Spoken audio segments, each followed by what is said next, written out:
आकाशवाणी मुंबई सादर करीत आहोत रामायण महाभारत ग्रंथ जिज्ञासा याविषयी निलेश ओक यांची नेहा खरे यांनी घेतलेली मुलाखत. श्रोतेहो नमस्कार. रामायण आणि महाभारत हे आपले पवित्र ग्रंथ म्हणून मानले जातात. ही दोन्हीही महाकाव्य म्हणूनही प्रसिद्ध आहेत. साहित्य, इतिहास, संस्कृती अशा वेगवेगळ्या प्रकारे रामायण आणि महाभारताचा विचार केला जातो. आज आपण आमंत्रित केले निलेश ओक यांना. त्यांनी रामायण आणि महाभारत याची कालनिश्चिती करण्याचा एक मोठा संशोधन प्रकल्प हाती घेतला आणि तो पूर्णत्वास नेला. तर आज त्यांच्या ह्या अभ्यासाविषयी आणि रामायण महाभारताविषयी आपल्या मनामध्ये असलेल्या अनेक शंका कुशंका, समज गैरसमज अशा वेगवेगळ्या प्रश्नांची उकल करण्याचा आपण प्रयत्न करणार आहोत. आपलं स्वागत करते कार्यक्रमात. नमस्कार. नमस्कार. निलेश ओक हे लेखक आहेत, टेडेक्स वक्ता आहेत. जगभरामध्ये त्यांनी रामायण, महाभारत, भारतीय संस्कृती याविषयी अनेक व्याख्यानं दिलेली आहेत. When did the Mahabharata war happen, the historic Ram, Bhishma निर्वाण ही त्यांची पुस्तकं मूळ इंग्रजी भाषेमध्ये प्रकाशित झाली, प्रसिद्ध झाली आणि त्यानंतर हिंदी, मराठी, कन्नड, तेलुगूसह अनेक भारतीय भाषांमध्ये ह्या पुस्तकांचे अनुवाद आज उपलब्ध आहेत. 2000च्या आसपास त्यांचे यूट्यूब व्हिडिओज हे लोकप्रिय आहेत आणि आज आपण त्यांच्या अभ्यासातून आपल्या या आर्ष महाकाव्यांविषयी समजून घेणार आहोत, रामायण आणि महाभारताविषयी. रामायण महाभारत याचा अभ्यास करावा असं तुम्हाला का आणि कधी वाटलं? मुळात तुम्ही केमिकल इंजिनिअरिंग केलेलं आहे, त्यामध्ये तुमचं चांगलं करिअरसुद्धा सुरू असताना ह्या आपल्या प्राचीन इतिहासाकडे वळावं असं का बरं वाटलं? मला लहानपणापासूनच चौकस म्हणूया किंवा जिज्ञासा अनेक गोष्टीबद्दल असं होतंच. हां. आणि अनेक गोष्टींचा मी अभ्यास केला. आपण या विषयावर आज अशा करता बोलतोय कारण त्यामध्ये मला यश मिळालं असं आपण म्हणूया. पण लहानपणी मला आईनं विनोबांची गीताई शिकवली होती, तिथून सुरुवात झाली. भगवद्गीतेशी संबंध आला. मग त्याचा मी अभ्यास तेव्हापासून करतोय. मग नंतर इंग्लिशमध्ये केला, वेगवेगळ्या भाषामधून केला त्याचा अभ्यास. आणि मग फास्ट फॉरवर्ड तुम्हाला घेऊन जातो 1994मध्ये, 1994. म्हणजे मी इथे मुंबईमध्ये केमिकल इंजिनिअरिंगची डिग्री करून university of department chemical technology किंवा आता युडीसीटी आता इन्स्टिट्यूट ऑफ केमिकल टेक्नॉलॉजी म्हणतात. तर मी कॅनडामध्ये गेलो होतो, युनिव्हर्सिटी ऑफ अल्बर्टा, मास्टर्स करायला. आणि माझं मास्टर्स संपत आलं होतं, शेवटचे 15 दिवस राहिलेले होते आणि काही काम नव्हतं, म्हणजे डिफेन्स करायचं होता थिसिस. म्हणून मी लायब्ररीमध्ये गेलो आणि लायब्ररीमध्ये वेगवेगळ्या सेक्शन, भारतीय सेक्शनमधून फिरत असताना पूर्ण आपलं भांडारकरची जी क्रिटिकल एडिशन म्हणतो महाभारताची, ज्याला एक 60 वर्षाचा तो मोठा प्रकल्प होता, तर त्या एडिशनचे सगळे पुस्तकं होती. सहज माझ्या मनात आलं की महाभारतामध्ये नक्की भगवद्गीता कोठे आहे ते पाहूया. म्हणून मी मग भीष्म निर्वाणाचं जे व्हॉल्यूम असतं, खूप मोठं असं ब्लॅक बाइंडिंग केलेलं, लायब्ररीमध्ये युनिव्हर्सिटी ऑफ अल्बर्टा, तिथली रदरफोर्ड लायब्ररी, म्हणजे आर्ट्स वगैरेची लायब्ररी, ह्युमॅनिटीजची लायब्ररी. म्हणजे परदेशातल्या लायब्ररीमध्ये, ग्रंथालयामध्ये तुम्ही हा शोध घेतला. हां. आणि तिथल्या लायब्ररीमध्ये तुम्हाला समजा, म्हणजे अमेरिकेतल्या, USA आणि कॅनडातल्या 500 युनिव्हर्सिटी घेतल्यात ना, टॉप 500 युनिव्हर्सिटी, तर प्रत्येक युनिव्हर्सिटीमध्ये हे सगळे भांडारकरचे तुम्हाला सगळे सेशन्स मिळतील म्हणजे त्याच्यामध्ये. तर मी भीष्मपर्व घेतलं हातात आणि आता भगवद्गीता कुठे आहे, म्हणजेच काय, धृतराष्ट्र उवाच धर्मक्षेत्रे कुरुक्षेत्र हे शोधत होतो. पण तिथपर्यंत पोचलोच नाही. तो 23वा अध्याय. त्याच्या आधी युद्धाच्या पहिल्या दिवशीची जी वर्णन आहेत ना, त्यामध्ये व्यासदेव अनेक निमित्त, म्हणजे आपण त्याला काय म्हणूया, मार्कर्स, साईन, म्हणजे आत्ता काय गोष्ट घडते, आत्ता आपण म्हणतो ना किती वाजले, किंवा लहान मुलांना आपण घड्याळात किती वाजले सांगताना जरा सांग रे मला छोटा काटा आणि मोठा काटा कुठे आहे, अशा पद्धतीचे मार्कर्स व्यासदेवानी त्याच्यामध्ये लिहून ठेवलेले आहेत महाभारतामध्ये. ते पहिला अध्याय, दुसरा अध्याय, तिसरा अध्याय भीष्म पर्वातले. ते वाचताना मी म्हटलं हे आश्चर्यचकित झालं, म्हणजे मला काही माहीतच नव्हतं. आणि त्याच्यामध्ये एक विशेषता, नंतर सगळेच महत्त्वाचे, पण त्यावेळी एक विशेष असा महत्त्वाचा श्लोक होता की जो मला खरोखर आश्चर्यचकित त्याने केलं. तो अशा करता, कारण मला थोडी खगोलशास्त्र कळत होतं आणि त्या श्लोकामध्ये जे लिहिलेलं होतं ते म्हणजे आपल्याला न पटण्यासारखं होतं. म्हणजे याचैषा विस्तृता राजस त्रैलोक्ये साधू संमता अरुंधती तयापेश वसिष्ठ पृष्ठतः कृतः. म्हणजे वसिष्ठाला अरुंधती मागे टाकून पुढे गेलेली आहे असं वर्णन होतं. आणि ती सगळी वर्णनं खगोलशास्त्राची आहेत, त्यामुळे ते माहित होतं. नक्षत्र अरुंधती, नक्षत्र, म्हणजे सप्तर्षी मधला तारा, त्याच्या शेजारची छोटी तारका, ती म्हणजे अरुंधती. आणि आज जर आपण बघितलं तर वसिष्ठ पुढे जातो हां. म्हणजे खगोलशास्त्राच्या कॉम्प्लेक्सिटीमध्ये न जाता वसिष्ठ पुढे जाताना आपल्याला दिसतो. बरं, ते तारे इतके स्थिर आहेत ना की त्यांच्यात फार हालचाल होत नाही. म्हणजे तेव्हा मला माहीत नव्हतं, पण आता समजा तुम्ही मागे गेलात 1000 वर्ष, 2000, 3000, 4000, 5000, 6000 वर्ष मागे गेलात तरी सुद्धा तीच परिस्थिती. वसिष्ठ पुढे, अरुंधती मागे. मग व्यास असं का हा म्हणतात? ना. हा. मग मी त्यावेळी असं, म्हणजे माझा विज्ञानाचा तर अभ्यास होताच, इंजिनियर बॅकग्राऊंड होतंच. हा. मी म्हटलं अरे हे माझ्यासारख्या आळशी माणसाला हे अगदी चांगलं आहे. म्हणजे अशा करता की जोपर्यंत मला अरुंधती वसिष्ठाच्या पुढे का गेली हा. आणि केव्हा गेली हे जोपर्यंत मला शोधून काढता येत नाही, तोपर्यंत मला इतर महाभारतातल्या पुराव्यांकडे बघायची गरज नाही. म्हणजे आळशी माणसाकरता उत्तम उपाय. नाही नाही, आळशी नाही. मग मी त्याच्यावर संशोधन करायला लागलो आणि मला वाटलं आपल्याकडे 15 दिवस वेळ आहे, त्याच्यामध्ये ते संशोधन करून काढता येईल. तर ते काढलं मी, शेवटी यशस्वी करून काढलं. पण ते 15 दिवसाच्या ऐवजी मला 15 वर्ष लागली त्या एका श्लोकाचा अर्थ लावायला. अच्छा. म्हणजे बर. 1994 ते 2009 पण हे म्हणजे ध्यास घेतल्यासारखं झालं का की? ध्यास घेतल्यासारखं. हं. हो म्हणजे एकीकडे तुमचं मग मास्टर्स पूर्ण झालं. हो. मग मी काम करायला लागलो रेग्युलर कमर्शियल, म्हणजे petroleum industry, plastic industry, general इलेक्ट्रिकमध्ये मी 16 वर्ष काम केलं. हा, हा. ते काम चालूच होतं पॅरललमध्ये. आणि इकडे हा आपण काय म्हणूया, छंद म्हणूया, असा तो चालू होता. आणि पण म्हणजे तुम्हाला अस्वस्थ झालेले होतात तुम्ही त्या अस्वस्थ श्लोकात झालं की? होतं. हो. हो. आणि त्याचं कारण असं ना की व्यास असं काहीतरी लिहून ठेवणार नाहीत. म्हणजे त्यांना जर काहीतरी लोकांना इम्प्रेस करायचं आहे किंवा काहीतरी आश्चर्यकारक जर काही टाकायचं आहे तर अनेक गोष्टी ते टाकू शकले असते. मग हे असं का? हा. आणि अगदी अशा ताऱ्यांबद्दल की ज्यांच्याबद्दल इतकं स्वच्छ आणि ॲस्ट्रॉनॉमीमध्ये सगळं माहिती आहे, म्हणजे खूप माहिती आहे. हे जे सप्तर्षी आहेत ना, हे जगभर माहिती आहे. हो, बरोबर. आणि त्यांचा एवढा अभ्यास झालेला आहे, मग त्यांच्याबद्दल असं व्यास कशाला लिहितील? मग त्यांचीच क्रेडिबिलिटी धोक्यात येते ना. त्यामुळे एक श्रद्धेवर आपण म्हणूया, मी श्रद्धेवर घेतलं की हे व्यासाने लिहिलंय म्हणजे ते खरं आहे. आता ते खरं कसं आहे आणि का आहे हे मला शोधून काढायचं आहे. अच्छा. आणि मग तो ध्यास तुम्ही म्हणता तसाच घेतला. म्हणजे अक्षरशः मी काय कोणती गोष्ट उलटी पालटी करायची ठेवली नाही. म्हणजे मी असं झालं की ॲस्ट्रॉनॉमीमध्ये मी एकदम एक्सपर्ट होऊन गेलो. खरं माझा ॲस्ट्रॉनॉमी हा काही ऑफिशियल विषय नव्हे, मुळात केमिकल इंजिनिअरिंग. केमिकल इंजिनिअरिंग इकडे आला तुम्ही रसायन अभियांत्रिकीकडून. अभियांत्रिकीकडून. आणि मग ते जेव्हा 2009 मध्ये 8 मे 2009 शुक्रवार, आणि ते जेव्हा मला रात्री तो शोध लागला, शोध म्हणजे की हां खरोखर अशी एक वेळ होती की अरुंधती ही वसिष्ठाच्या पुढे गेलेली होती खगोलशास्त्राच्या दृष्टीनं. हा, हा. म्हणजे व्यासाने जे म्हटलं, म्हणजे व्यासांचं जे लिहिलेलं आहे ते आपल्याकरता शब्दप्रमाणे, पण त्यांच्याकरता ते प्रत्यक्ष प्रमाण होतं, हे सिद्ध केलं मी. बर. आणि मग ह्याचाच अर्थ दुसरा असा की तो जो काळ आहे तो काळ असा येतो की आपल्यापासून मागे कमीत कमी 6500 वर्ष जावं लागतं आणि त्याच्या मागे आणखी 5000 वर्ष, म्हणजे 10,000 BC ते साधारण 4500 BC, म्हणजे ख्रिस्तपूर्व किंवा कॉमन एरा म्हणायचं असं. हां, म्हणजे सिक्युलर भाषेमध्ये बिफोर कॉमन एरा, तर बिफोर 4500 BCE टू 11,000 BCE. याच काळामध्ये पृथ्वीवर जो कोणी माणूस असेल, व्यासांसारखी लोक आणि महाभारताच्या काळातली लोक, त्यांनी जर आकाशात पाहिलं असतं तर त्यांना अरुंधती वसिष्ठाच्या पुढे चालताना दिसली असती, जसं व्यासानी महाभारतात लिहून ठेवलंय. मग त्यावेळी असा प्रश्न की हा एक योगायोग आहे का? पण म्हणजे हा युरेका अक्षरशः मोमेंट युरेका तुमच्यासाठी. मोमेंट. हो. अरुंधती वसिष्ठाच्या पुढे कधी आणि का गेली इथपर्यंत तुम्ही पोहोचलात, पण तिथे तुमचा अभ्यास थांबला नाही. नाही, थांबवून चालणार नाही ना, चालणार कारण नाही. काय झालं, 5000 वर्षाचा कालखंड निघालाय आणि महाभारताचं 18 दिवसाचं युद्ध आहे, म्हणजे 1च वर्ष असणार त्याचं. मग आता ते 1 वर्ष कसं काढायचं? पण त्याच्या आधी दुसरा प्रश्न असा होता की हा निव्वळ योगायोग आहे का? कारण 1,00,000 श्लोकांच्या महाभारतामध्ये कदाचित कर्मधर्म संयोगानं असं होऊही शकतं की एक आपला, म्हणजे काय म्हणतो, कावळा फांदीवर बसायला फांदी मोडायला, असं काहीतरी होऊ शकतं ना, कदाचित तसं झालं असेल. मग मी विचार करायला लागलो की आणखी काही पुरावा मिळतो का? तर एकच पुरावा सांगतो की भीष्म निर्वाण हे सगळ्यांना माहिती आहे की 18 दिवस युद्ध चाललं. पहिले 10 दिवस भीष्म कौरवांच्या बाजूने सेनापती म्हणून लढत होते आणि 10व्या दिवशी ते युद्धात पडले. आणि मग त्यांना जी काही विशेष वरसिद्धी वगैरे जी मिळालेली होती, त्यामुळे शरपंजरी बसून ते अगदी उत्तर आणायची वाट बघत राहिले. आता जेव्हा आपण महाभारत वाचतो, म्हणजे एकच पर्व नाही, अगदी भीष्म पर्वापासून ते अगदी म्हणजे काय म्हणूया आपण अश्वमेध पर्वापर्यंत इतके सगळे 100च्या वर रेफरन्सेस आहेत, त्याच्यामध्ये पुरावे आहेत. हे सगळे पुरावे आपल्याला असं दाखवतात की कमीत कमी भीष्माचार्य 95 दिवसापेक्षा जास्त शरपंजरी शरशय्येवर पडलेले होते. बरं. अच्छा. आता त्याचाच रेफरन्स तुम्हाला सांगतो, म्हणजे आपल्याला सहज समजू शकेल असं आहे. थोडंसं ॲस्ट्रॉनॉमी आहे, पण 95 दिवस अधिक 10 दिवस, कारण 10व्या दिवशी ते पडले, म्हणजे 105 दिवस, म्हणजे 3.5 महिने.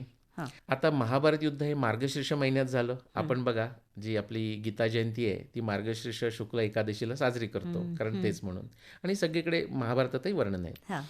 आता ते उत्तरायणाचा दिवस म्हणजे आत्ताच्या भाषेमध्ये 21 डिसेंबर, त्याच्या मागे आपल्याला कमीत कमी 3.5 महिने जायला पाहिजे ना, कारण हो. तिथपर्यंत ते शरशय्येवर आहेत आणि तो गीतेचा दिवस म्हणजे महाभारत युद्धाचा पहिला दिवस. आता जर आपण खगोलशास्त्र आणलं तर आपल्याला कळतं की मार्गशीर्षाचा महिना हा त्यावेळी 3.5 महिने आधी पाहिजे. आत्ता जो डिसेंबरमध्ये येतो, हां, हां. पण तेव्हा तो सप्टेंबरमध्ये. तसं होण्याकरता खगोलशास्त्रानं किती वेळ लागतो? तर खगोलशास्त्र आपल्याला सांगतं की आपला जो चांद्रमास आहे ना, म्हणजे चैत्र, वैशाख, ज्येष्ठ, हो. आषाढ, तो ऋतुसंबंधामध्ये एका महिन्यानं शिफ्ट व्हायला 2000 वर्ष लागतात. अच्छा. म्हणजे आपल्याला 3.5 महिने मागे जायचे, म्हणजे कमीत कमी 7000 वर्ष मागे जायला पाहिजे. बापरे. हां. आणि तो काळ आणि अरुंधती वसिष्ठाचा जो काढलेला काळ हा एकच आला. मग माझा आत्मविश्वास वाढला की मी बरोबर ट्रॅकवर आहे. हां, हां. आणि त्यानंतर महाभारतामध्ये, म्हणजे ते मी आधी करतच होतो, महाभारतामध्ये 300च्या आसपास खगोलशास्त्रीय संदर्भ आहेत. हे कित्येक लोकांना माहीत नाही.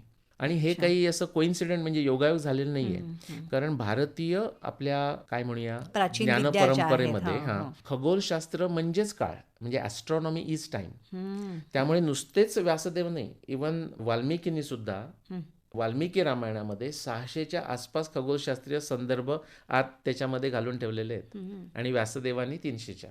बरोबर. म्हणजे आत्ताचं आपण घड्याळ बघतोय तसं घड्याळ त्या काळात नव्हतं, परंतु निसर्गाचा अभ्यास या सगळ्या मंडळींचा होता, हां. आपल्या पूर्वजांचा होता. अगदी आणि त्याच्यातनं त्यांनी ग्रह, तारे, नक्षत्र या सगळ्याचा वापर करून कालगणनाही योग्य प्रकारे त्या काळात इनफॅक्ट जास्त योग्य प्रकारे.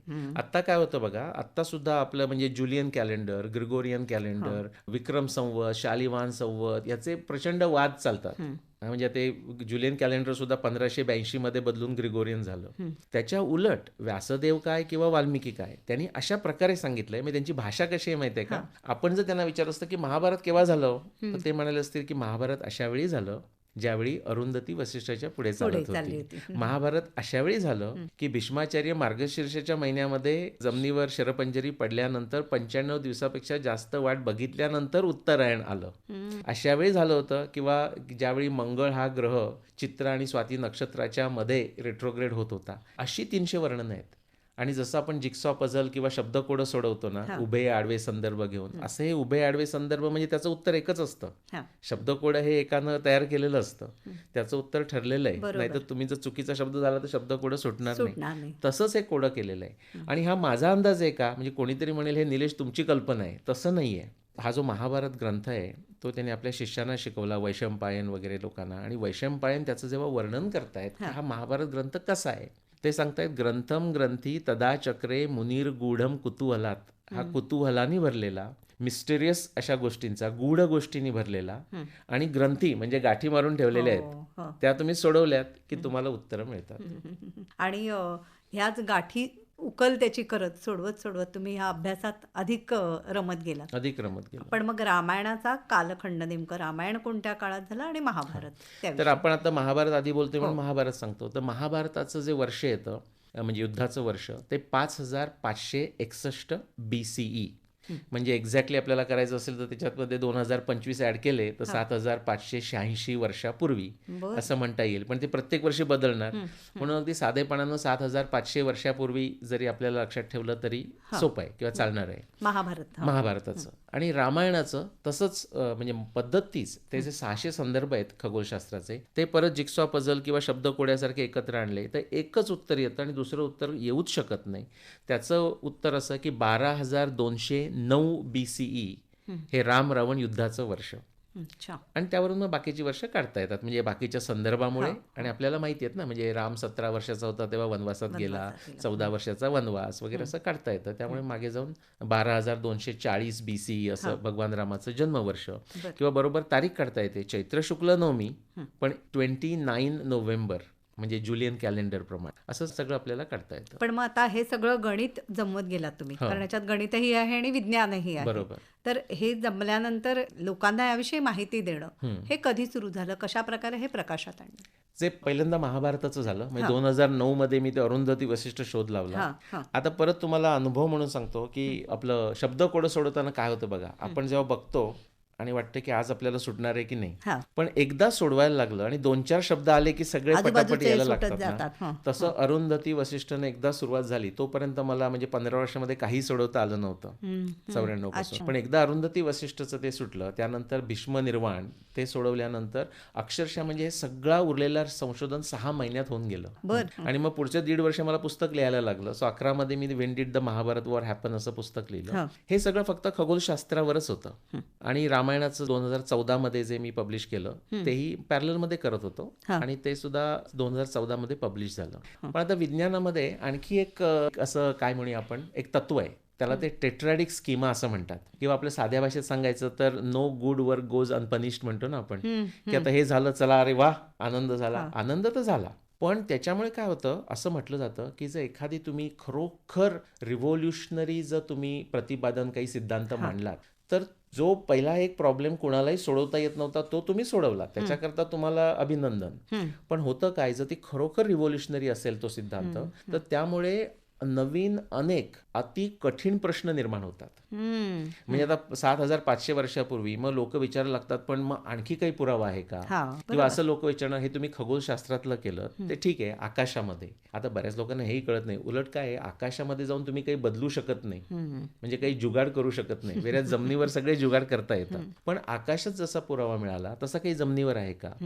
पण मी तुम्हाला सांगतो, मी काही लोक मला प्रश्न विचारायची वाट बघत बसलो नाही. म्हणजे आमच्या घरामध्ये असं आहे की म्हणजे माझ्या स्वतःच्या सिद्धांताचा सगळ्यात जास्त क्रिटिक म्हणजे मीच आहे, आणि दुसरा नंबर माझी पत्नी अश्विनी. त्याच्यावरच आमची भांडणं होत असतात. सगळी भांडणं होतात ती फक्त त्याच्यावरच होतात. चांगली गोष्ट आहे. तर मी म्हटलं आपल्याला जमिनीवर काही मिळतो का. तुम्हाला 1-2 सांगतो. महाभारताचे, रामायणाचे आपण घेऊ शकतो. तुम्हालाही माहीत असेल की महाभारत असं आपल्याला सांगतं की महाभारत युद्धानंतर 36 वर्षांनी कृष्णाची द्वारका समुद्राच्या पाण्याची पातळी वाढल्यामुळे समुद्राखाली जाऊन नष्ट झाली, बुडाली आणि नष्ट झाली. आता मी म्हटलं ठीक आहे, म्हणजे आपल्याकडे बघा आता 5,561 हे एक उत्तर आलं. आता ते जर खरं असेल तर 5,561 नंतर 36 वर्षांनी म्हणजे 5,525 BC. मग मी म्हटलं ही कृष्णाच्या द्वारका नष्ट होण्याचं वर्ष. मग त्याच्याकरता मला काही पुरावा मिळतोय का. आता तो पुरावा तर काही आकाशात मिळणार नाहीये. मग मी जेव्हा शोधायला लागलो तर तुम्हाला सांगतो म्हणजे आश्चर्य वाटण्यासारखं की जगभरचा माझ्याकडे 30 पेक्षा जास्त एकदम म्हणजे नो इफ नो बट म्हणजे कोणी त्याला ऑब्जेक्शन घेऊ शकत नाही इतका स्पष्ट पुरावा जगभरचा मिळतो. अच्छा. अर्थातच द्वारकेचा मिळतो. म्हणजे आपल्या अरबी समुद्रामध्ये हा झॅरिन्सचा साधारण 25 वर्षापूर्वीचा पेपर्स आहे. आता हे सगळे बाहेरच्या लोकांनी केलेले पेपर्स आहेत आणि त्याचा काही त्यांना काही महाभारताशी देणं घेणं सुद्धा नाही. म्हणजे असं नाहीये की काही कॉन्स्पिरसी थिअरी आहे. आपल्या अरबी समुद्रामध्ये म्हणजे सिंधू सागरामध्ये बरोबर 6 मिलेनियमच्या मिडलला म्हणजे 5,525 BCच्याच वेळी अचानक सडनली 23 मीटर पाणी वर गेलंय. मीटर. आणि त्यामुळे कृष्णाची द्वारका पाण्याखाली गेली. हे जगभर सगळीकडे पुरावे मिळतात, अगदी कोणत्याही कॉन्टिनेंटवर गेलात तरी मिळतात. पण आणखी एक इंटरेस्टिंग सांगतो, तुम्ही धोलावीरा किंवा लोथल ह्या जागा ऐकल्यात. आर्किओलॉजी लोकांना त्या फार आवडतात.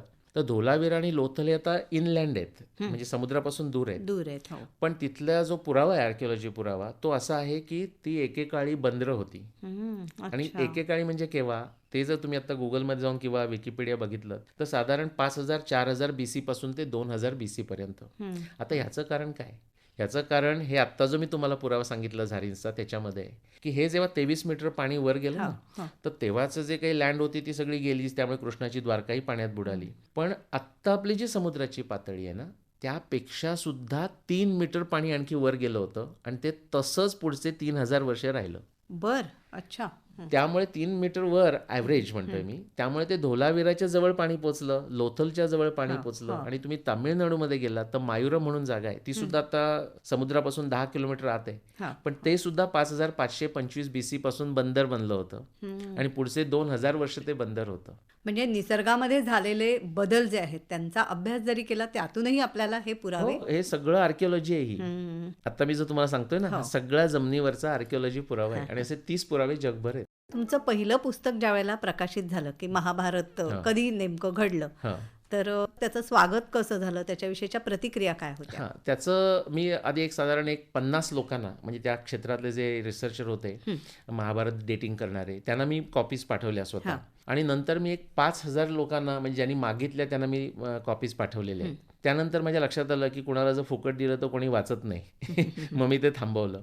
आणि आता तुम्हाला सांगायला आनंद वाटतो की तिन्ही पुस्तकं मिळून 5 लाखाच्या वर ह्या कॉपीज, इंग्लिशच्याच फक्त कॉपीज गेलेल्या आहेत अच्छा, जगभर. हां, बरं, हं. जगभर म्हणजे मागच्या 15 वर्षामध्ये. पण असं एखादं संशोधन ज्या वेळेला पुढे येतं त्यावेळेला त्याच्यावरती काही मंडळींनी आक्षेप सुद्धा हो नोंदवले असतील. हो म्हणजे हो मुळात आपल्याकडे पहिलं हे असतं की रामायण आणि महाभारत खरंच घडलं होतं का हे विचारणारे आपलेच लोक असतात. फक्त आपलेच आहेत.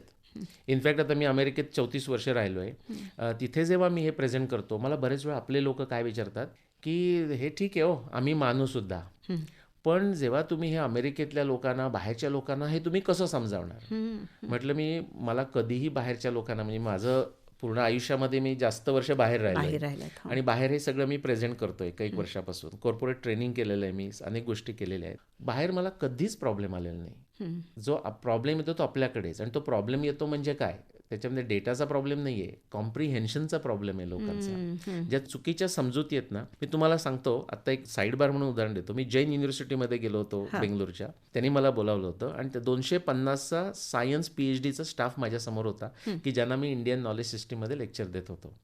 मी ते म्हणताना असं म्हटलं की आपल्याकडे म्हणजे जगभर सगळे विज्ञानाच्या क्षेत्रातले लोक घेतलीत ना, म्हणजे सायन्सची डिग्री असेल, बॅचलर, मास्टर्स, PhD असेल, पण त्यातल्या 90% जास्त लोकांना खरं विज्ञान म्हणजे काय किंवा खरं विज्ञान कसं करायचं हे कळत नाही. आणि मी तुम्हाला सांगतो, ते सगळे 250 PhD होते. त्या सगळ्यांनी माना डोलवल्या की बरोबर आहे. मग मी त्यांना म्हटलं आता तुम्हाला गिफ्ट म्हणजे अशी की उरलेले 10% मध्ये तुम्ही सगळे. असं तो हा प्रॉब्लेम आहे आपल्याकडे. पण लोकांच्या ऑब्जेक्शन यायलाच पाहिजेत. जर असं आहे ना, जर ऑब्जेक्शन नाही आल्या म्हणजे लोकांना त्याच्यामध्ये इंटरेस्ट नाही आहे आणि ते धक्कादायक पण नाही आहे त्यांना, तर ते धक्कादायकच होतं. पण ज्या ऑब्जेक्शन्स आल्या मागच्या 15 वर्षामध्ये, त्यामुळे माझी थिअरी, म्हणजे आपल्याला एक संस्कृतमध्ये ना, खुंटा हलवून तो बळकट करण्यासारखं, असं प्रत्येक वेळी प्रत्येक ऑब्जेक्शनमुळे होत गेलं. आणि आज माझ्या ज्या थिअरीज आहेत किंवा माझी जी कन्क्लुजन्स आहेत, ही आपल्या लोकसभेमध्ये आणि राज्यसभेमध्ये डिस्कस होतात. बरं. तुमच्या या अभ्यासातून नेमकं काय काय गवसलं, अशा महत्वाच्या काही गोष्टी आम्हाला सांगाल का? महत्वाच्या गोष्टी म्हणजे अशा की हे तर आता तारखा आपल्याला कळल्या, पण ह्याचा एक साधारण आपण अरुंधती वशिष्ठच घेऊया की व्यास म्हणतायत 7500 वर्षापूर्वी व्यास धृतराष्ट्राला सांगताना म्हणतायत की अरे बघा, मला ती जी सायन्स दिसत आहेत आकाशातली ती काही चांगली दिसत नाहीयेत, तू विचार कर परत. ते काय म्हणतायत की अरुंधती ही वसिष्ठाला मागे टाकून पुढे गेले. ती गोष्ट झाली 7500 वर्षापूर्वीची. पण असं जेव्हा एखादा माणूस म्हणतो की अरुंधतीनं वसिष्ठाला मागे टाकलंय, म्हणजे तुम्हाला काय कळतं, एक काळ असा होता, वसिष्ठ पुढे होता म्हणूनच अरुंधतीनं मागे टाकलंय. आता तो काळ कोणता आहे, तर त्याकरता तुम्हाला 13,000 वर्षाच्या मागे जावं लागतं. पण म्हणजे 13,000 वर्षाचा इतिहास आपल्याकडे होता, कोणीतरी ऑब्झर्व करत होतं. दुसरं एक तुम्हाला उदाहरण देतो की त्याचा महाभारताशी पेक्षा रामायणाशी जास्त संबंध आहे. आपण दृष्टांत जेव्हा देतो ना, तो दृष्टांत कोणत्या गोष्टीचा देतो की जी सर्वसामान्य माणसांना माहीत असलेली गोष्ट, नाही तर दृष्टांताला काही अर्थच राहत नाही. आता पश्चिम युरोपामध्ये जे आधुनिक विज्ञानाचं जे रिव्होल्युशन झालं 500 वर्षापूर्वी, त्याला कोपर्निकन रिव्होल्युशन म्हणतात. त्याने काय मुख्य गोष्ट सांगितली की पृथ्वीमध्ये नसताना, सेंटरला नसताना सूर्य सेंटरमध्ये आहे. बरोबर. आता मी हे 16व्या शतकातली गोष्ट आहे. त्याच्या आधी तुम्हाला मी 13व्या शतकामध्ये आपल्या ज्ञानेश्वरांकडे घेऊन जातो की जे पश्चिमात्य देशामध्ये, म्हणजे पश्चिम युरोपामध्ये ही अक्षरशः म्हणजे लोकांना न पटण्यासारखी गोष्ट होती. काय तुम्ही म्हणताय, सूर्यमध्ये आहे आणि सूर्य फिरत नाही, काही काय सांगताय. अशी जी 500 वर्षापूर्वी गोष्ट होती, त्याच्या आधी 300 वर्षापूर्वी सहज एक दृष्टांत सांगताना, नैष्कर्म्य कर्म कसं, ह्याचं दृष्टांत सांगताना ज्ञानेश्वर सांगतायत 4थ्या अध्यायामध्ये 99वी ओवी आहे. आणि उदो असतो चेनीप्रमाणे, जैसे का सूर्याचे चालणे, तैसे नैष्कर्म्यत्व जाणे, कर्मीची असता. म्हणजे कर्म करत असताना सुद्धा नैष्कर्म्य, खरं कर्म नाही करायचं हे कसं, तर सूर्याची उपमा दिली. सूर्य सकाळी आपल्याला उगवला, समोर पूर्वेला आला, नंतर आपल्या डोक्यावर आला, संध्याकाळी तो पश्चिमेला खाली गेला, पण प्रत्यक्षात तो काहीही करत नाहीये. हे जसं लक्षात आलं ना, तसंच तुम्हाला नवीन गवसलेलं मी सांगतो की त्याच्यामधून आपल्याला खगोलशास्त्राचा आपला जो इतिहास आहे ना, हा कमीत कमी 60,000 वर्षाचा हे सांगता येतं. त्याचं उदाहरण म्हणजे असं की नक्षत्र स्वाती. आता नक्षत्र स्वाती हे तसं खूप उत्तरेला असलेला तारा आहे, म्हणजे सूर्याच्या त्याची परिक्रमेची जी जागा आहे त्यापासून खूप उत्तरेला आहे. तर स्वाती नक्षत्राचा जो एक दृष्टांत आहे ना, तो हनुमान सुद्धा देतोय 14,000 वर्षापूर्वी रामायणाच्या वेळी. हनुमान जेव्हा महेंद्र पर्वतावरून उड्डाण करून लंकेकडे जाणार आहे, तेव्हा तो आपल्या बरोबरचे जे वानर पार्टी आहे त्यांना सांगतोय की मी आता लंकेकडे कसा जाणार आहे उड्डाण करून. तो म्हणतो इव स्वाती इव अंबरे, म्हणजे जसं आकाशामध्ये स्वाती प्रवास करून आलं तसा मी प्रवास करणार आहे. अगदी तो कॅज्युअली सांगतोय, वानरांना सांगतोय, आपल्या बरोबरच्या वानरांना. तो दृष्टांत म्हणजे सगळ्यांना माहीत पाहिजे. हो. आता स्वातीचं काय वैशिष्ट्य आहे माहिती आहे का? तुम्ही जर स्वाती मागच्या आपल्या ग्रंथामध्ये गेलात, तैत्तिरीय संहिता, तैत्तिरीय ब्राह्मण, तर त्याला एक वेगळं नाव आहे स्वातीला. निष्ठ्याम असं नाव आहे. बर. आणि त्याची देवता वायू आहे. का माहिती आहे का? कारण वायू हलतो ना. बाकी नक्षत्र म्हणजे नक्षरती ती नक्षत्र, पण स्वाती इतकं हलतं. हो. आणि इतकं हलतं म्हणजे इतकी आपली परंपरा जुनी आहे. तर त्याचं नाव आहे निष्ठ्याम. आणि निष्ठ्यामचा अर्थ ट्रॅव्हलर किंवा फॉरेनर. आणि एका पुढच्या ग्रंथामध्ये धर्म म्हणजे काय म्हणतो, गृह्यसूत्र, आपस्तंभ गृह्यसूत्रामध्ये आणखी त्याच्यामध्ये विनोदीपणा केलेला आहे. ते म्हणतात निष्ठ्याम, परत स्वातीचं वर्णन आहे, आणि असं म्हणतात की स्वाती म्हणजे ही फॉरेनर किंवा ट्रॅव्हलर. आणि म्हणून ज्या पित्याला असं वाटतं की आपल्या मुलीचं लग्न म्हणजे ती फॉरेनर म्हणून जाणार ना, तिथे ट्रॅव्हल प्रवास करून जाणार एका घरातून दुसऱ्या घरात, तिथे गेल्यानंतर तिने आनंदाने नांदावं आणि तिला परत आपल्या घरी यायची वेळ येऊ नये, त्या पित्यानं आपल्या मुलीचं लग्न स्वाती नक्षत्रावर करून द्यावं. बर. म्हणजे एका शब्दामध्ये सुद्धा एक 60,000 वर्षाचा इतिहास आहे. 60,000 अशा करता सांगितलं की 60,000 वर्ष जर मागे गेलात तर स्वाती हे नक्षत्र असू शकत नाही. तो उत्तरेचा ध्रुव तारा होता. बर. आणि तिथून तो दक्षिणेला येत येत तो नक्षत्र झालेला आहे.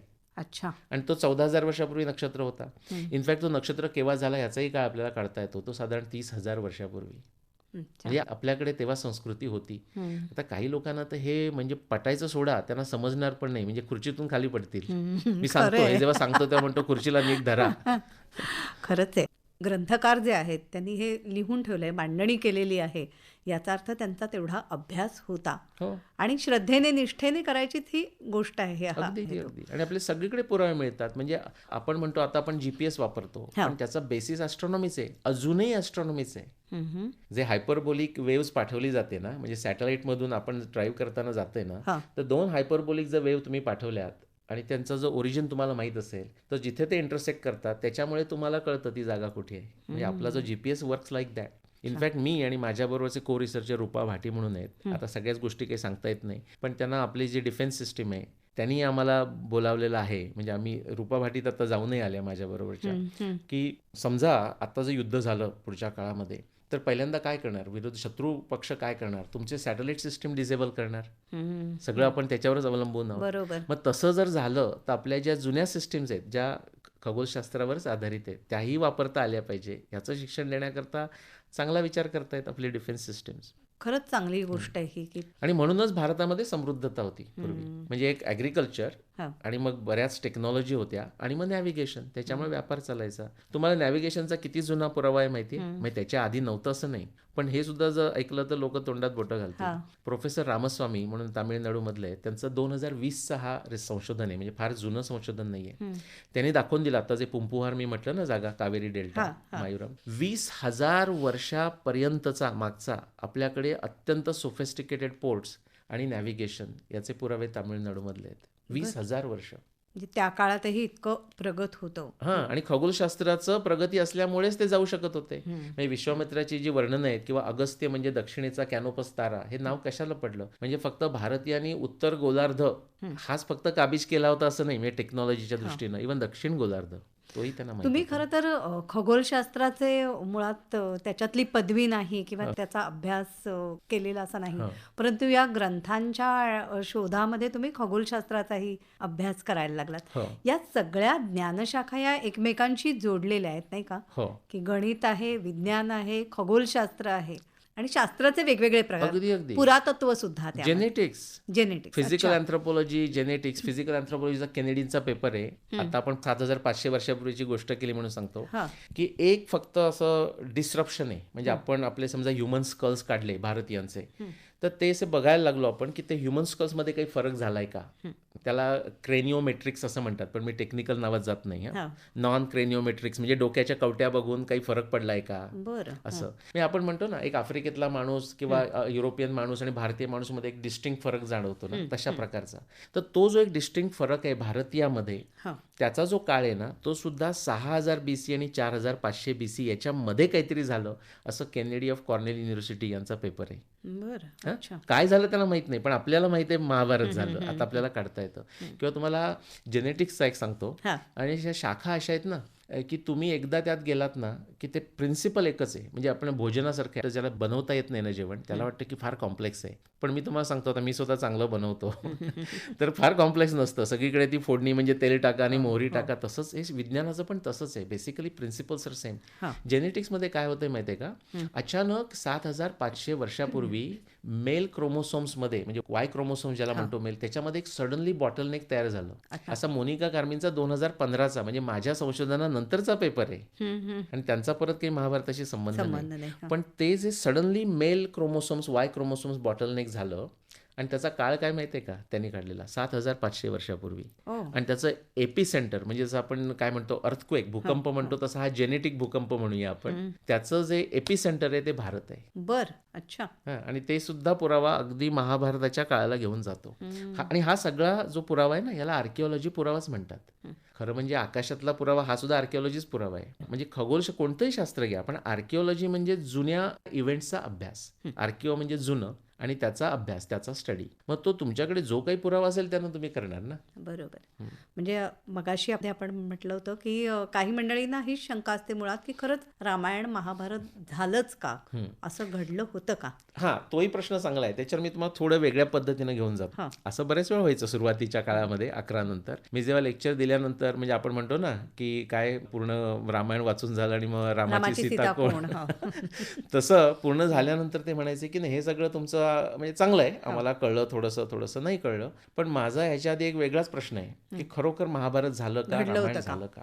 आता असं आपल्याला का वाटतं, हा आपल्याला आधी प्रश्न विचारायला पाहिजे. मी तुम्हाला सांगतो, जर तुम्ही 300 वर्षाच्या मागे गेलात ना, म्हणजे छत्रपती शिवाजी महाराजांच्या काळामध्ये जिजाऊ जेव्हा शिवाजींना गोष्ट सांगत होत्या, म्हणजे कथा सांगत होत्या, तेव्हा कुणालाही हा प्रश्न नव्हता की रामायण झालं का, महाभारत झालं का. ह्याची जी सुरुवात झालेली आहे हे 1785 नंतर झालेली आहे. म्हणजे विल्यम जोन्स आले, त्यांना संस्कृतचा शोध लागला, ते फार इम्प्रेस झाले. आणि सुरुवातीच्या काळामध्ये भारत हीच जगाची जननी, म्हणजे व्हॉल्टेअर वगैरेचं तुम्ही जर वाचलं तर काय म्हणतो तो, everything worthwhile has been invented on the bank of Ganga, असं. म्हणजे तो रोमॅन्टिक पिरियड होता. आणि त्यानंतर 1857 विशेषतः जेव्हा पूर्ण इंग्रजांनी काबीज केला आणि त्यांना आपल्याला स्लेवच ठेवायचं आहे, तर स्लेवचं काय होतं, म्हणजे त्यांचं आपल्यावर राज्य हे आपण मान्य केलं, पण आतून आपल्याला ते आपल्यापेक्षा सुपिरियर आहेत असं वाटत नव्हतं. मग ते त्यांना बदलायचं होतं. आणि त्याच्याकरता मॅकॉले वगैरे जे तुम्हाला सिस्टम्स माहिती आहे, त्याच्यामध्ये आपल्याला ते त्यांनी बनवलं की तुम्ही हे सगळं रामायण महाभारत म्हणताय हे सगळं झूट आहे. कंडिशनिंग ब्रेन केलं. आणि त्यामुळे आता मला जेव्हा मोठी लोक असं विचारतात, पण तुम्ही हे लहान मुलांना कसं शिकवणार, म्हटलं लहान मुलांना शिकवायचा प्रॉब्लेम नाहीये. आता आपल्या सगळ्या भारतीय ज्या जिवंत जनरेशन्स आहेत ना, दे आर अल्टिमेटली डिरॅसिनेटेड. म्हणजे मला बरेच वेळा लोक विचारतात की कसं काय चाललंय तुमचा भारतीय दौरा, तर म्हटलं मला रिटायर्ड लोकांचा खूप त्रास होतो. पण जी यंग मुलं आहेत ना, अत्यंत सुंदर प्रश्न विचारतात, पटकन ते ग्रास्प हे करतात. तर त्याच्यावरच मी तुम्ही जो म्हणालात की हे खरोखर झालंच का, त्याच्यावर मी असा एक वेगळा प्रश्न विचारतो की झालं का नाही आपण हे बघूया. अशा कोणत्या गोष्टी, म्हणजे मागच्या 1000 वर्षाच्या आधी जा, 1000 वर्षाच्या मागे जा, अशा महाभारत रामायण बाजूलाच राहू दे, अशा इतर कोण व्यक्ती तुमच्या डोळ्यासमोर येतात की तुम्हाला एक काय म्हणूया सब्जेक्टिव्ह कन्व्हिक्शनमध्ये वाटतं की हां ही लोक होऊन गेली, अशी काय नावं सांगू शकाल. 1000 वर्षाच्या मागे जा. कालिदास म्हणूया आपण, ग्रीक लोकांमध्ये प्लेटो, अरिस्टॉटल म्हणूया, जीसस ख्राइस्ट म्हणूया, भगवान बुद्ध म्हणूया, शंकराचार्य म्हणूया, असं म्हणतात. पण ही जी लोक ऑब्जेक्शन घेतात, अलेक्झांडर, जी लोक ऑब्जेक्शन घेतात राम आणि कृष्ण होऊन गेले का, तीच लोक हे आत्ता जी उरलेली नावं सांगितली ती सगळी होऊन गेली असं मानतात. मग मी त्यांना प्रश्न विचारतो की त्याचा पुरावा काय, त्याचा तुम्हाला आर्किओलॉजी पुरावा काय. तर त्याचं उत्तर असं आहे की त्याचा हे आता उरलेली ज्या गोष्टी आहेत रामकृष्ण सोडून, त्यांचा आर्किओलॉजी पुरावा शून्य आहे. शून्य. पण ते आम्ही पुस्तकात शिकलोय, वाचलंय त्यांच्याबद्दल. मग महाभारत वाचा की, महाभारत वाचा, रामायण वाचा, त्याच्यात जेवढी माहिती त्यांच्याबद्दल नाही तेवढी महाभारतात आणि रामायणात आहे. आणि ती तुम्हाला, ज्याला आपण विज्ञानामध्ये जसं म्हटलं की महाकाव्य म्हणून त्याच्याकडे बघितलं गेलं, असंही घडलंय. नाही, महाकाव्यच आहेत ती. पण असं आहे ना, ते म्हणजे महाकाव्य आहेत, पण त्याच्याकरता तुम्हाला इतिहास म्हणजे काय, एखादी गोष्ट काय आहे ही तुम्हाला त्यांच्याच टर्म्सवर समजून घ्यावी लागेल. म्हणजे शंकराचार्यांचं वाक्य असं आहे की ज्ञानम न पुरुषतंत्रम, ते तुमच्या लहरीवर ज्ञान अवलंबून नसतं, किंतु वस्तुतंत्रम, ती वस्तूच तुम्हाला सांगेल. सो तुम्हाला महाभारत न वाचता महाभारत काय आहे याच्यावर काहीतरी डोक्याचे विचार करायचे, याच्यासारखा मूर्खपणा नाहीये. तुम्ही महाभारतच वाचावं लागेल. आणि इतिहास म्हणजे असं हे घडलंय, असं घडलं, आणि त्याचा उद्देशही वेगळा आहे. मी इतिहास म्हणजे हिस्ट्री नाही आहे, हिस्टॉरिकल आस्पेक्ट्स येतात. हां. पण धर्मार्थ काम मोक्षाणाम उपदेश समन्वितम पूर्ववृत्तम कथायुक्तम इतिहासम प्रचक्षते. म्हणजे इतिहास म्हणजे अशी गोष्ट की खरोखर होऊन गेलेली घटना, पूर्ववृत्तम, कथायुक्तम, पण ती रोचक पद्धतीनं, जसं आपल्याला सांगितली. कीर्तनकार प्रवचनकार हो. आपल्याला एंगेज करून ठेवतात, किंवा मूव्हीमध्ये आता बाजीराव बघताना एक गाणं पण असतं ना, वाट लावली वगैरे, त्या काशीबाई काही नाचल्या नाहीत, पण ते लोकांनी बघावं म्हणून ते जसं टाकतो तशी एम्बेलिशमेंट असू शकते. त्याच्यामध्ये मिरची मसाला असतं ना, असतो. आणि असतंच, पण त्याचा उद्देश काय की उपदेश म्हणजे गाईडबुक व्हावं. कशा करता, तर तुमचं आयुष्य चांगलं व्हावं. धर्मार्थ काम मोक्षाणं म्हणजे चारही पुरुषार्थ तुम्हाला चांगल्या पद्धतीनं करता यावे. बरोबर. आणि ते कसा अभ्यास करावे त्याच्यातच लिहिलेलं आहे. हां. मी तुम्हाला त्या वेगळं जाऊन बघायची गरज नाही, पण ते कोणी उघडून बघितलं तर कळणार ना. किंवा तुम्हाला एक दुसरी गंमत सांगतो, हां. म्हणजे आपण लेफ्ट राईट वगैरे बोलतो म्हणून सांगतो की आता असं असतं की मग मला असं काही वेळा विचारतात प्रश्नामध्ये, पण मग रामाने ती सीतेला वनवासात म्हणजे जंगलात पाठवलं, हे कसं काय तुम्हाला पटतं? म्हटलं त्याचं उत्तर मी तुम्हाला नंतर देईन, पण त्याच्या आधी पाठवलं हे मान्य करता का? म्हणजे राम होता ना. सो ते नसतं मान्य करायचं. तर हॅरी पॉटरच्या पुस्तकामध्ये आपण विचारत नाही ना, म्हणजे हॅरी पॉटरने असं का केलं, ते आपण त्या रायटरला जाऊन विचारू. पण हा इतिहास आहे, त्याच्यामध्ये त्याची आपल्याला उत्तरं मिळतात, आणि ती उत्तरं त्या पुस्तकातच दिलेली आहेत. ती काव्य तर आहेतच. काव्याचा उद्देश असा आहे की त्यामुळे ते लक्षात ठेवायला सोपं. म्हणजे आपली जी 6 वेदांग आहे त्याच्यामध्ये छंद, आणि छंद म्हणजे जसं आपण शिक्षा म्हणतो, व्याकरण म्हणतो, छंद, निरुक्त, तर छंदाचा उद्देशच असा आहे की आपल्याला फिल इन द गॅप सारखं कळतं की किती शब्द आपल्याला हवेत तिथे, त्यामुळे लक्षात ठेवायला ते सोपं जातं. रामायण आणि महाभारत सुद्धा या दोन्हीही मालिका दूरचित्रवाणीवरून अफाट लोकप्रिय झाल्या आणि आत्ताच्या काळातही त्या बघितल्या जातात, लोकांना तितक्याच आवडतात. म्हणजे एकेकाळी तर आपल्या लहानपणी आपण अनुभवलेलं आहे की रस्ते सुनसान असायचे रामायण लागल्यानंतर, आणि लोक अक्षरशः भक्तिभावाने टी व्ही समोर बसत, किंवा आकाशवाणीवरून ज्यावेळेला गीतरामायणाचं प्रसारण झालं तेव्हाही ते लोकांनी मनोभावे ऐकलेलं आहे. अगदी. आणि आपला तो फार मोठा सांस्कृतिक ठेवा संचित असं आपण मानतो. असा तो सगळा काळ होता. पण याच रामायणामध्ये सगळे प्राणी पक्षी बोलतायत काहीतरी, त्यांना वाचा होती का, त्यांना भाषा होती का, हे कसं घडलं असावं, कसं लिहिलं गेलं असावं? अगदी चांगला प्रश्न. परत मी म्हणेन त्याच्याकरता ते उघडून एकतरी ओवी अनुभवावी असं नामदेवानी म्हटलेलं आहे. तसं जर लोकांनी उघडून वाचलं, परत म्हटलं त्यांच्याच टर्म्सवर वाचावं लागतं. त्याचं एक उदाहरण तुम्हाला देतो. मुळात हे जे पशुपक्षी आहेत ना, ते आपण त्याचा अर्थ तसा करून घेतला आहे. आता तुम्हाला एक उदाहरण म्हणून सांगतो. आता हल्ली मला इथली क्रिकेटची नावं माहिती नाही इंडियातली, पण अमेरिकेमध्ये म्हणजे असं नावं असताना समजा काय म्हणतात, दिस रोडिओज, एखाद्या गावाच्या याचं नाव असतं, किंवा अटलांटा, मी आता अटलांटाला राहतो, तर अटलांटा फाल्कन्स, म्हणजे फाल्कन हा पक्षी आहे ना, तर अटलांटा फाल्कन्स जेव्हा आम्ही म्हणतो तेव्हा अटलांटातल्या लोकांना अशी अजिबात चुकीची समजूत नसते की हे पक्षी आहेत आणि ते फुटबॉल खेळतात. त्यांना माहिती आहे ही लोकच आहेत, ते नाव आहे. तसं रामायणामध्ये वानर, गृध, किंवा आणखी जे काही वेगवेगळे म्हणजे जटायू वगैरे असे जे पक्षी आहेत, तर हे लोकच आहेत. जटायू म्हणतोय की मी दशरथाचा चांगला मित्र आहे. हनुमान, ज्याला आपण वानर म्हणतोय, तो म्हणजे पॉलीग्लॉट आहे, तो उत्तम वेगवेगळ्या त्याला भाषा येत आहेत. संस्कृतचा तो उत्तम व्याकरणकार आहे. त्याला वेगवेगळे डायलेक्ट्स येत आहेत. म्हणजे तो लंकेमध्ये बोलताना सीतेशी बोलण्यापूर्वी विचार करतो की मी संस्कृतमध्ये बोलू का, त्यासुद्धा इंटरेस्टिंग आहे. तो म्हणतो नाही, मी आता ऑन अ सेकंड थॉट संस्कृतमध्ये बोलत नाही, कारण तसं जर बोललो तर कदाचित सीतेला संशय येईल की मी रावणच वेगळं रूप घेऊन आलोय का, म्हणजे रावण पण संस्कृत बोलत होता. अशा गोष्टी आहेत ना. सो ही वेगवेगळी, जशी आपल्या क्रिकेटच्या टीम्सची नावं असतात, किंवा तिकडल्या फुटबॉलच्या टीम्सची नावं असतात, किंवा जातीनं आपण नाव देतो, एखाद्या जमातीनं नावं देतो, तशी ती नावं आहेत. पण तुम्हाला एक उदाहरण सांगतो, म्हणजे वाचायचं कसं. महाभारतामध्ये एक ऋषी दुसऱ्या ऋषीला सांगतो, म्हणजे वैशंपायन सांगत असेल कुणाला तरी, की आता मी तुला यदू डायनेस्टी, कुरु डायनेस्टी यांचे तुम्हाला वर्णन करतो. ते म्हटल्यानंतर तो पुढे सांगायला लागतो. तर प्रत्येक वेळी सांगताना ते अगदी सुरुवातीपासून सुरू करतात, म्हणजे ब्रह्मानं विश्व कसं निर्माण केलं. कारण मग प्रश्न पडतो की ह्याच्या आधी काय, तर म्हणतो ब्रह्माने विश्व निर्माण केलं. ते सांगताना म्हणतो त्याला एवढे पुत्र होते, मनू होते, त्यातल्या एका मनूला 50 कन्या होत्या. हे मुद्दाम लक्ष द्या कसं सांगतो. त्यातल्या 50 कन्यापैकी त्याने 13 कन्यांचा आदित्याशी विवाह करून दिला, 10 कन्यांचा धर्माशी विवाह करून दिला, आणि 27 कन्यांचा चंद्राशी विवाह करून दिला. आता ह्या प्रत्यक्ष व्यक्ती नाहीयेत, नाहीयेत. 27 नक्षत्र आणि 13 महिने आणि 10 धर्माच्या गोष्टी. असं म्हणताना आपल्याला कोणतीही वॉर्निंग न देता मग पुढे तो परत जंप मारतो आणि पुरुरवा, इला ह्याच्यापासून मग पुढे कसा कुरुवंश झाला, यदुवंश कसा झाला याचं वर्णन सुरू करतो. बरं. म्हणजे जॅपनीज गार्डन सारखं आपण सुरुवात केलं ते आर्टिफिशियल केव्हा होतं, ते नैसर्गिक केव्हा झालं नाही, परत आर्टिफिशियल केव्हा झालं, हे जर आपल्याला कळलं नाही तर आपल्याला महाभारत कळणार नाही, आपल्याला रामायण कळणार नाही. खरं तर आता तुमच्याशी बोलताना सतत हेच जाणवते की या सगळ्या गोष्टींचा आपला अभ्यास कमी पडतो आणि म्हणून मग आपण त्याच्यावरती काही वेळेला चुकीचे वाद, वितंडवाद करत बसतो आपण. बरोबर. प्रभू रामचंद्र आदर्श म्हणून आपल्याकडे मानले गेले. तर तुम्हाला रामायणातला सगळ्यात महत्त्वाचा प्रसंग की ज्याच्यामध्ये श्रीरामाचं अत्युच्च गुण आपल्याला म्हणता येईल असा प्रसंग कोणता आढळला? असे तर अनेक आहेत, पण मुख्य म्हणजे असं की त्यांनी जो त्यांच्या वंशाचं जे वर्णन आहे ना, म्हणजे इक्ष्वाकू वंश, इक्ष्वाकू, हो. याचं म्हणजे ते किती सिरियसली घेत होते. आता आपण तसं कॅज्युअली घेतो, पण तेव्हा ते म्हणजे फक्त रामायण काळात असं नाही, अगदी छत्रपती शिवाजीच्या काळात ते आपल्याला समजतं, महाभारत काळातही समजतं. इतकं ते सिरियसली घेत होते. म्हणजे तुलसीदासांच्या भाषेमध्ये असं आहे ना की रघुवंश काय, रीत सदा चली आई, प्राण जाय पर वचन जाय, रीत सदा चली आई. सदा चली आई. तशासारखं की ते जेव्हा वनवासात जायला निघतात तेव्हा अनेक लोक त्यांना अनेक उपमार्ग सांगतात की ह्यातून कसं बाहेर पडता येईल, बरं. आणि त्यांना पडताही आलं असतं, पण ते कधीही पडत नाहीत. म्हणजे कितीही जरी गोष्टी झाल्या तरी he is measuring against himself. उदाहरणार्थ समजा किष्किंधामध्ये गेल्यानंतर सुग्रीव सुद्धा त्याला बोलावतो की आत येऊन माझा पाहुणचार घे. तो म्हणतो मी शहरामध्ये नाही प्रवेश करू शकत. रावणाला मारल्यानंतर विभीषण सुद्धा म्हणतो की अरे ही स्वर्णमयी लंका, त्याच्यातून तू माझा पाहुणचार घे.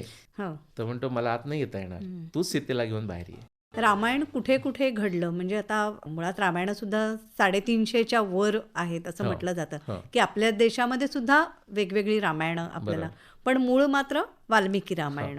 इतिहासाच्या दृष्टीने बघायचं तर वाल्मिकी रामायण, कारण हे सगळे जे 350 आहेत ना, म्हणजे जगभर आहेत, नुसती आपल्या भारतातच नाही आहेत. फिलिपिन्समध्ये रामायण शिकवलं जातं 8वीच्या लोकांना, त्यांची व्हर्जन ऑफ रामायण. अच्छा.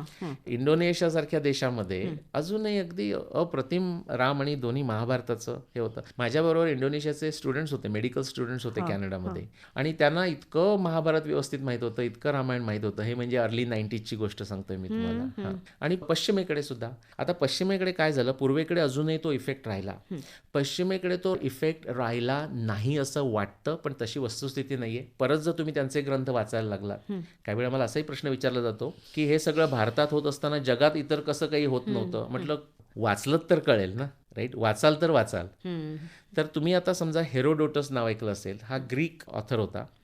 इनफॅक्ट काय झालं माहिती आहे का, आपल्याकडे एवढं डीप साहित्य आहे आणि इतकं जुनं साहित्य आहे. मी तुम्हाला सांगितलं 60,000नी, 20,000नी, 21,000नी, 14,000नी, 7,000 वर्ष.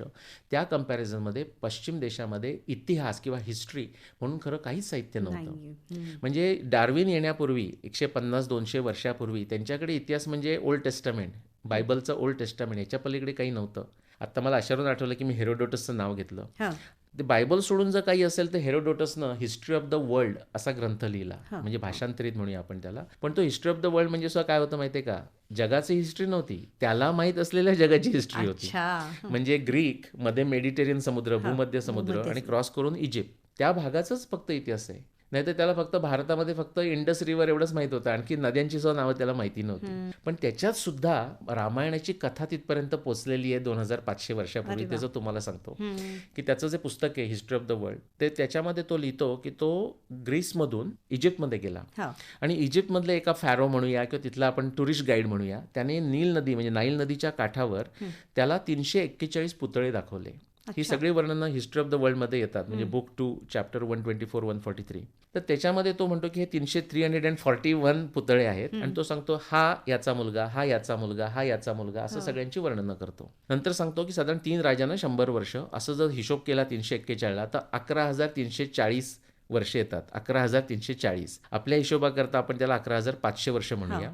आणि ही केव्हाची घटना आहे, 2,500 वर्षापूर्वीची, हेरोडोटसचा काळ. मग त्याला 11,500 2,500 केलं तर 14,000 वर्षापूर्वीची घटना येते. आता ह्याच्यातला महत्वाचा मुद्दा असा, तो म्हणतो हे सगळे जे राजे आहेत ना, हे सामान्य मानवच होते असं म्हटलं तरी चालेल, पण ह्यांची ज्यापासून सुरुवात झाली तो राजा हा सामान्य मानव नव्हता. हो.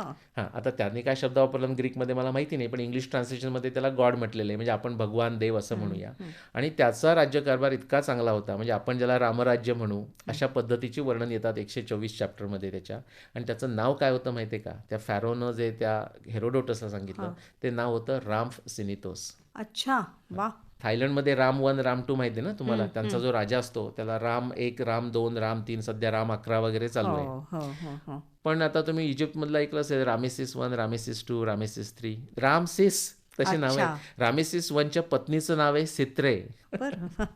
म्हणजे रामायण जगभरामध्ये जगभरामध्ये पोहोचलेलं आहे. गेलंय. आणि श्रीलंकेमध्ये घडलंय का कुठे आहे नाही, म्हणजे? श्रीलंका आपण आता काय आहे, कारण आपल्याला जी रावणाची लंका होती तिथे आता काहीच नाही. तिथे खूप प्रचंड खोल समुद्र आहे फक्त, म्हणजे मालदीवच्या पूर्वेला जावं लागतं. त्याची वर्णनं रामायणातली वर्णनं तुम्ही जर बघितलीत तर तुमच्या लक्षात येईल की श्रीलंकेचा रावणाच्या लंकेशी काहीही संबंध नाही, बरं. काडीचा संबंध नाही. तर हा जो ज्यांना काही माहिती नाही किंवा ज्यांनी ऐकलं नाही त्या लोकांना शॉकच होईल. मी लोकांना सांगतो की जर तुम्ही ट्रॅव्हल टूर बुक केली असली श्रीलंकेला तर ती काही कॅन्सल करायची गरज नाही. श्रद्धेमध्ये आपल्याला कुठेही जाता येतं. रामेश्वरमचा उल्लेख वाल्मिकी रामायणामध्ये नाहीये, तो कंब रामायण म्हणजे जे तामिळनाडूमध्ये जे रामायण लिहिलं गेलं त्याच्यामध्ये. ती एक स्टँडर्ड पद्धत आहे, जगभर आपल्याला आढळते की म्हणजे त्याला म्हणतो आपण स्पिरिच्युअलायझेशन ऑफ द प्लेस. म्हणजे असं आपल्याला चालत नाही ना की अरे आपल्या गावाला काहीच झालं नाही मग तिथे आपण त्या ज्या स्थलपुराणातल्या कथा सुरू करतो, तसं ते झालेलं आहे. पण रामायणाच्या वर्णनाप्रमाणे सुद्धा जर तुम्ही गेलात, सगळी आपली जी खगोलशास्त्राची जी पुस्तकं आहेत, आपलं जे खगोलशास्त्र आहे ना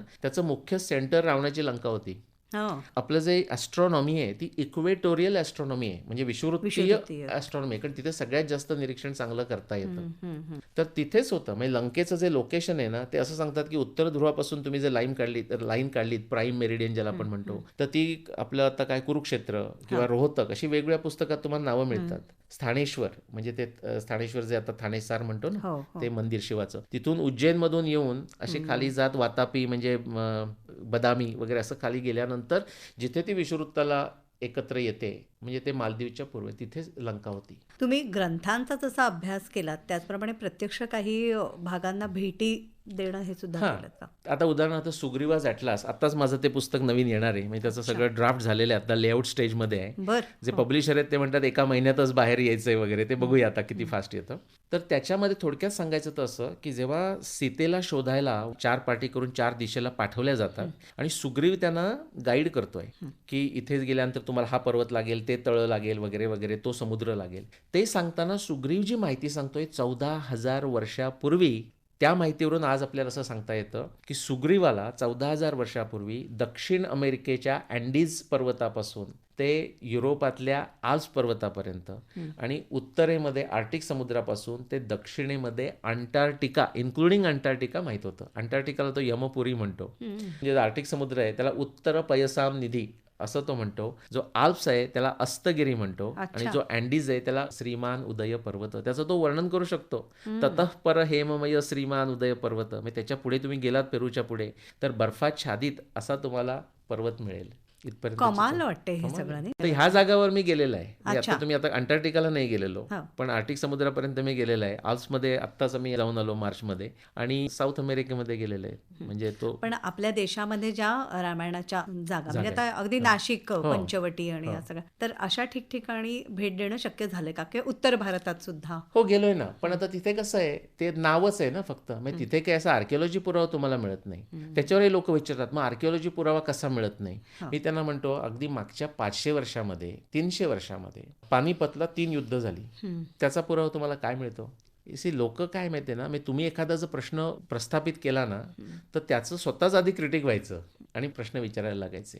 तर तुम्हाला नाही तसा काहीच पुरावा मिळत नाही. म्हणजे त्यामुळे 1000 वर्षापूर्वीचा काही पुरावा तुम्हाला मिळत नाही. मग काय लोक म्हणतात अरे पण मिळालाय की कुठेतरी पुरावा. हो, जो पुरावा मिळालाय त्याचा विचार करा ना, जो नाही मिळाला त्याचा विचार करू नका. न्यायदर्शन सांगतं ते अत्यंत इलॉजिकल आहे, म्हणजे प्रमाण तश्चार्थ प्रतिपत्ते.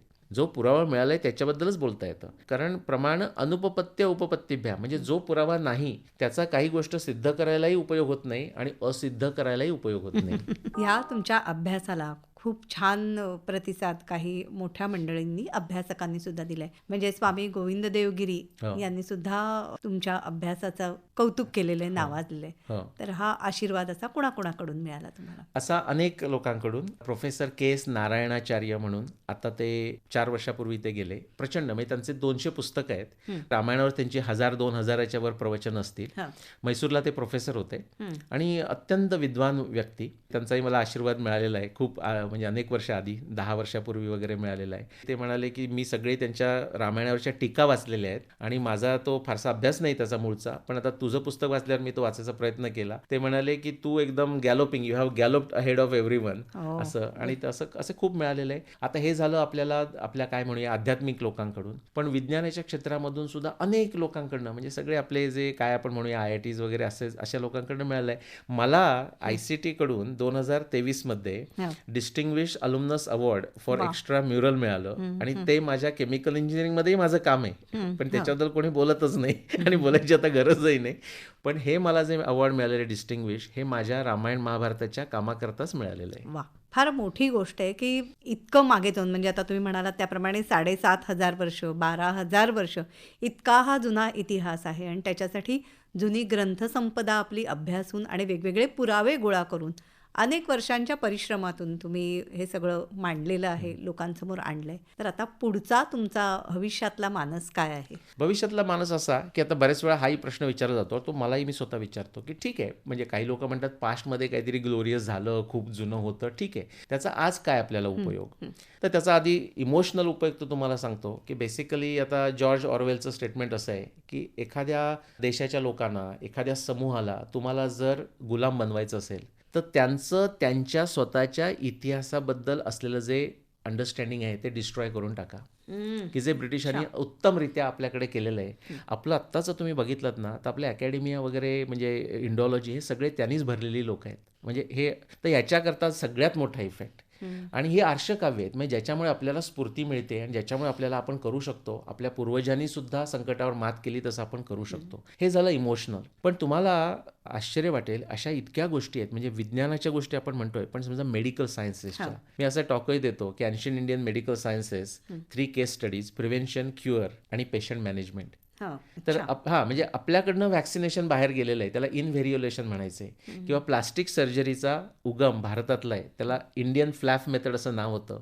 आणि द व्हेरी प्लास्टिक सर्जरी हे नाव सुद्धा केव्हा निर्माण झालं माहिती आहे का? जे इंडियन फ्लॅप मेथड इंग्लंडमध्ये गेली, त्याचं जर्मनीमध्ये ट्रान्सलेशन झालं, तेव्हा त्याचं नाव प्लास्टिक असं झालेलं आहे. आणि पेशंट मॅनेजमेंटमध्ये काही जे असाध्य रोग असे आपण जे म्हणतो, उदाहरणार्थ कुंभकर्णाची केस आपण घेऊया 14,000 वर्षापूर्वीची, आपण काय म्हणतो, अतिशयोक्तीच असणार, 6 महिने कोण झोपतं. अशा खरोखर केसेस आहेत आत्ता. त्याला क्लाइन लिव्हिन सिंड्रोम असं म्हणतात. आता ह्याच्यातली सुद्धा गंमत अशी, परत म्हटलं आपली लोक डिरॅसिनेटेड आहेत. मी जेव्हा ह्याच्यावर संशोधन केलं 2008 मध्ये आणि मी पेपर पब्लिश केले आणि मी इथल्या भारतीय कॉन्फरन्सना, मेडिकल कॉन्फरन्सना पाठवले, त्यांनी ते रिजेक्ट केले. आणि आता KLS म्हणजे क्लाइन लिव्हिन सिंड्रोमचे जगातले जे एक्सपर्ट्स आहेत, इस्रायलमध्ये आहेत, फ्रान्समध्ये आहेत आणि अमेरिकेमध्ये आहेत, त्यांना जेव्हा मी पाठवले तर they were like totally amazed. असं. सो तो आपल्याकडे जो एक मानसिकता जी आहे त्याच्यातून आपल्याला बाहेर यावं लागेल. पण तुमचा प्रश्न असा होता की पुढे काय करणार आहात? तर आयुर्वेद, आता मी आयुर्वेदामध्ये काम करतोय, म्हणजे अशा अर्थानं की आयुर्वेदामध्ये आता संहिताप्रमाणे औषधं तयार करतात आणि देतात.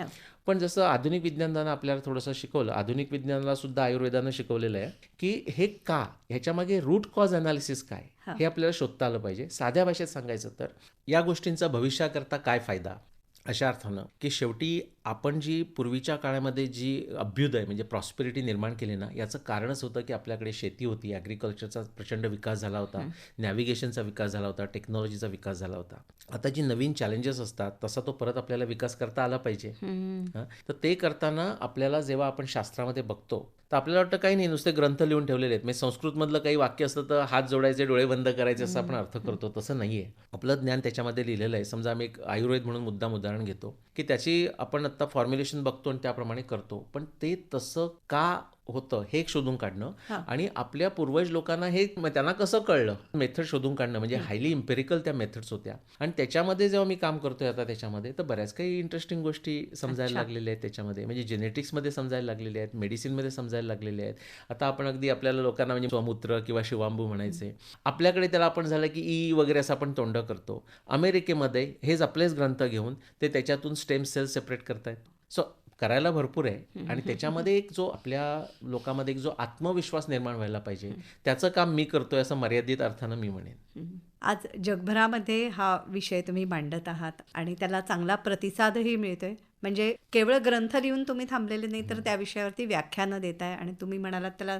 तरुणांचा प्रतिसाद सुद्धा उत्तम आहे चांगला आहे ही खरोखरच खूप आश्वासक गोष्ट म्हणावी लागेल तर निलेश ओक आपण इथे आलात आणि खूप छान आम्हाला बऱ्याच माहीत नसलेल्या गोष्टींची उकल आज किंवा निदान एक त्याला स्पर्श करणं हे आजच्या एका तासाभरात झालं असेल असं म्हणता येईल आपण इथे आलात आणि आमच्याशी संवाद साधलात मनापासून आभार मानते धन्यवाद धन्यवाद